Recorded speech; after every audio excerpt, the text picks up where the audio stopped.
তো ইসলামটা এসেছে আল্লাহ রাসূল সাল্লাল্লাহু আলাইহি সাল্লাম মক্কাতে জন্মগ্রহণ করেছে। আর মক্কাবাসীরা কেমন ছিল? এই যে আপনাদের মতো অনেক জাহেল, কোনো পড়তে জানে না, মূর্খ, চেনা, ব্যভিচার আর সুদখোর, মদখোর। সবচাইতে যত বড় ফিতনা ছিল নবী করিম সাল্লাল্লাহু আলাইহি সাল্লামের যুগে, সেটি ফিতনা হচ্ছে শিরক। সবচাইতে বড় যারা গুনাহ করত সেটি হচ্ছে শিরক।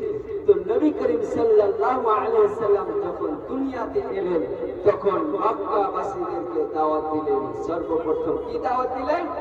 যে আল্লাহ তাআলা একজন রয়েছে, আল্লাহ তাআলা ছাড়া কোনো অস্ত্র নাই, একজন আল্লাহ তাআলা রয়েছে।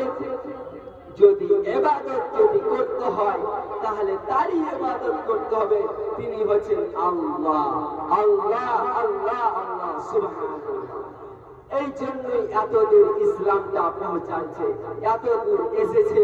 কোথায় মক্কা, কোথায় মক্কা আর কোথায় দোগাছি, কোথায় পুঁটিমারি, কোথায় ধুলিয়ান, কোথায় কলকাতা, কোথায় লন্ডন, কোথায় আমেরিকা, কোথায় বেঙ্গালোর, মুম্বাই, হায়দ্রাবাদ।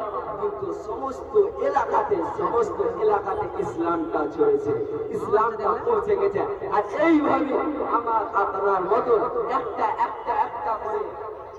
একটা করে আলেম ওলামা জন্ম নেবেন এবং তারা এইভাবে দাওয়াত দিবেন।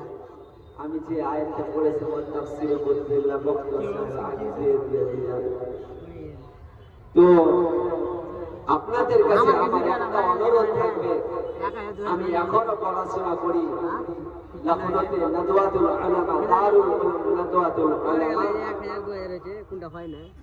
এই দারুল উলুম নাদওয়াতুল উলামা শিক্ষার্থীকে যারা আরবিক জানে, যারা আরবি ভাষা বুঝে, হাদিসের উপরে যারা জ্ঞান রয়েছে, তারা অবশ্যই জেনে গেছে যে নাদওয়াতুল উলামা যদি ভারতবর্ষের মধ্যে একটা যদি বড় এদারা, বড় শিক্ষার জায়গা বলে যায় তাহলে নাদওয়াতুল উলামা এটাও একটা শিক্ষার জায়গা।